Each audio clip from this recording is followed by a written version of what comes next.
Hi everybody, welcome back to my YouTube channel. It's great to see you all again. Today we're going to talk about screen calls. This is such an important part of the process for us as recruitment consultants. The first thing we'll do when we get an application come through or we find a great candidate is we'll give them a call or arrange a call. This is something that's often rushed through in our excitement to get on the phone to this candidate. They look amazing, we want to talk to them, all we're thinking about is getting them forward for the job. But it's a part of the process that we need to make sure we're thorough in, because if we miss vital pieces of information, we can send a candidate to a role when actually they're not that great. We can miss important parts of their skills out from briefings we give the manager. I mean, there's loads of mistakes we can make that will affect us and bite us in the ass later down the line. We all have our own processes. So for me, when I was a consultant, I would screen my candidates and then I would book them in to meet me face to face and almost assess and interview them that way. For other people, the screen call is also that interview. So it's even more important to be thorough because that is the only chat you're going to have with that person before deciding to put them forward for a role or not. So leaving no stone unturned is essential. I like to think of these calls as almost a sales call, because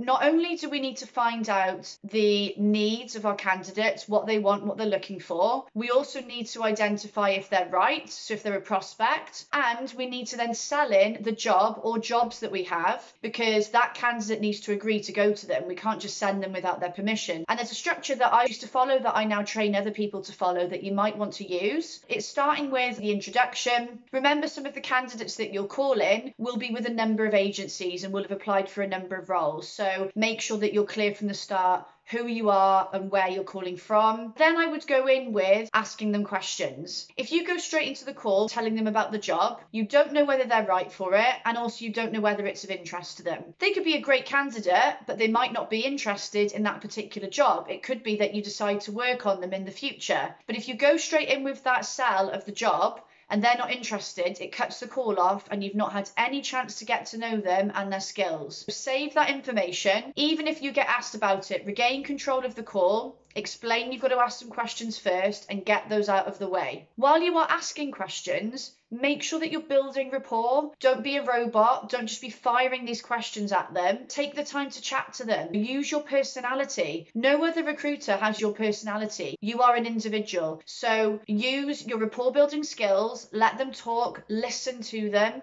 Make notes as you're talking, but make sure the rapport is being done while you're asking the questions. Once you've got the questions out of the way, then you have all the information you need to sell in any relevant jobs that you've got that you think they fit the bill for. You know what they're looking for. You've got to know their personality a bit. You can tailor your sell. So you can tell them all about the best bits of the job for them, as well as any important bits they need to know as well. Then at the end, like with any sales call, you need to close. You need to ask if they actually want to go for the job and if they're happy for you to represent them. So that simple structure will help you navigate any screen call. Now I'll go into a bit more detail on what each stage should include and what types of questions you should be asking. As recruiters, we tend to be very busy and time is of the essence. Everything needs to be done quickly, especially when we're talking about getting CVs over to our clients. We do not want the competition getting there first. So I think it's important at the start of a screen call to get out of the way some important questions that can determine whether or not we continue with this call or not. Ultimately, we don't want to waste our own time, but we also don't want to waste the candidate's time. One of the things is checking our candidate's visa situation or right to work in the UK. Obviously now with Brexit, things have all changed, and some of the clients that we work with unfortunately won't be able to offer sponsorship opportunities. That can be quite disappointing for a candidate, especially if you've spoken to them for 20 or 30 minutes, you've told them all about this amazing job that you've got, they're really, really keen, and then right at the end you remember to check and realise you can't put them forward because there isn't a sponsorship opportunity. So that's going to leave them feeling a bit gutted, and you've also wasted their time but your time as well. So get that out of the way early. Make sure that you double check. Some people put it on their CV. Even if it's on their CV, I would double check to make sure that you can offer them the right support that they need and put them forward to the best clients for them. Depending on the roles you work or your niche, it's also important to know whether or not the candidates that you're getting applying can drive. Some people work roles where the candidates need to be field-based, so they could be field sales reps, for example, or field-based engineers. For other people, it could be that the client is based in quite a remote location, Public transport is limited, so it is quite important that the candidate is able to drive. Check they've got a full UK licence, ask about their points, have they been banned from driving. If you are working roles where they get a company car, so the field-based roles, usually they aren't allowed more than 6 points unless that's changed. And also, if they've been banned from driving in the last 10 years, they aren't allowed to put them on the company insurance, and that may depend on what they got banned for. So please do double check the information I'm providing in this video. But again, it's important that you check this because you don't want to get all the way to the end of the conversation. Same situation as the visa. You've told them about this amazing job, they're super keen, and then you realise you can't put them forward. It also doesn't bode well when you approach the client about these things. You've got an amazing candidate, you've sold them in, they want to interview them, and then they're disappointed because actually that person can't drive or they aren't able to get them insured. So make sure you cover that off early so you know that you can carry on the conversation. As we all know, not everybody puts their address on their CV. It's quite important we know where people live because we need to know whether they can commute into the office. We need to know maybe whether they're based in the right area to cover the territory if it's a field-based role. And once we've got that address, we also need to find out whether or not they're open to relocating. Some people are, especially contractors. They're very flexible with where they work at times. So you might have rang them with one role in mind, but if you know that they can then relocate and be flexible,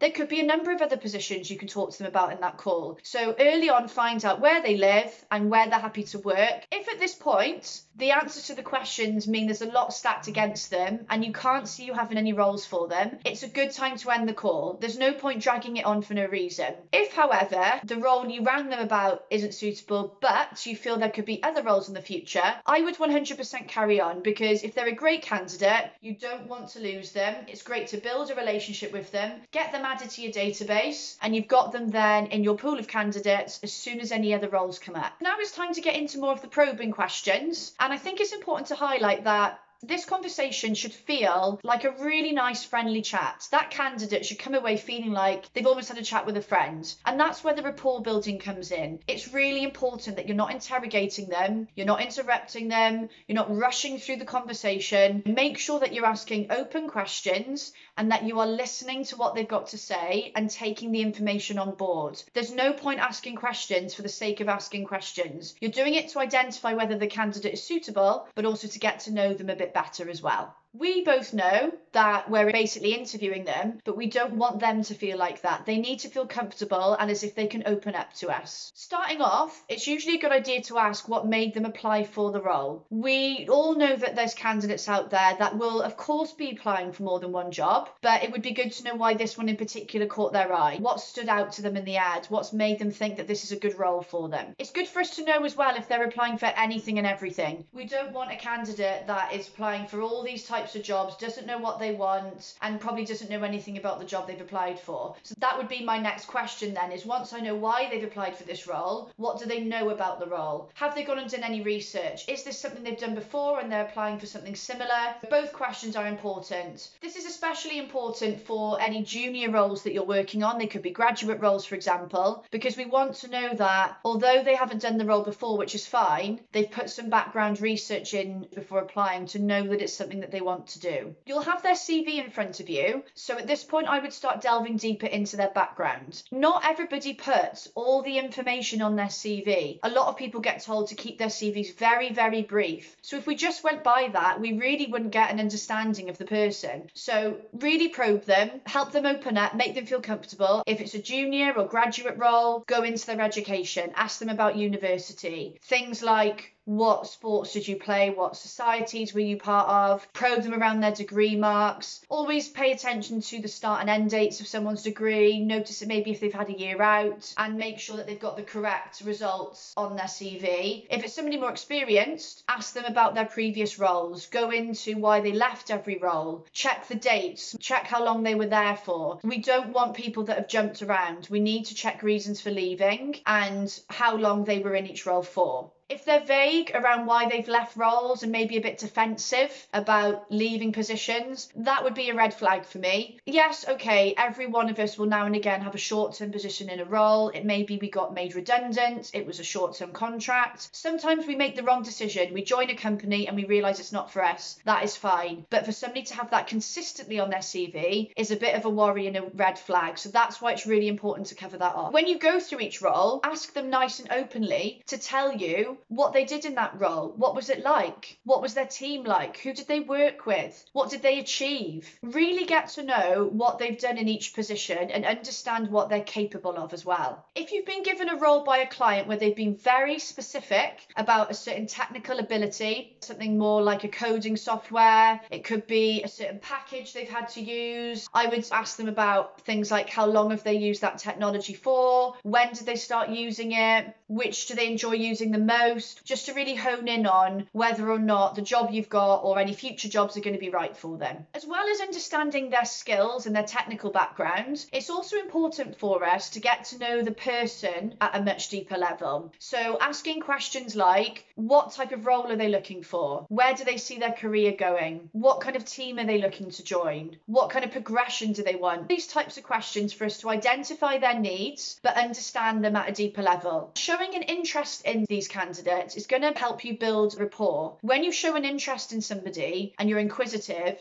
people feel appreciated, and that is going to help the bond that you have with this candidate. If they're looking for contract roles, you might want to find out what type of contracts ideally they want to work on. If it's perm, what are their career plans for the future? When people are going for perm roles, remember they are looking for the job they're going for now, but they're also thinking about future possibilities. So we need to find out where they want to take their career. They might want to go into a certain type of role in the future that we know is not available with the client. So at least we can brief them on that. I used to love asking people towards the end of the call what they felt were their 2 biggest achievements in the last 5 years. Now, these don't have to be both work related, it's up to you. You could ask them for one that's work related and one outside of work. It's really a telltale sign of what people see as achievements in their life. Also, sometimes people open up more information that they haven't given you already, but we want to flag how great our candidates are to our clients. So if we can learn the things that they've achieved that they're so proud of, again, they might not be on their CV, that's going to help us when we are sending their CV over. It's also important to ask them what other agencies they're working with, what roles they've gone forward for. If the candidate will tell you who they are with, great. Any interviews they've got scheduled. We need to know their availability. We want to know how active they are in the market. We also, let's be honest, are trying to pick up leads. At this point, you have built a relationship with the candidate. They are a lot more likely to divulge this information to you at this stage. Do that too early and they'll put their walls up and they won't give you the information. So wait until the end. And if they still don't want to tell you at this point, that's fine. You need to respect that, but they're much more likely to tell you once you've invested the time in talking to them. Now it's your chance to sell in the job or jobs that you've got for the candidate. This is a perfect opportunity to do it because you now know all about the candidate, you know what they're looking for, you know their experience, and you've invested some time into the relationship. You've had a lovely conversation. Now you can tailor your sell. Tell them all the things about the job or jobs that match the things they said they want. Obviously, you need to add on any additional information they need to know about the job, and you must not make anything up.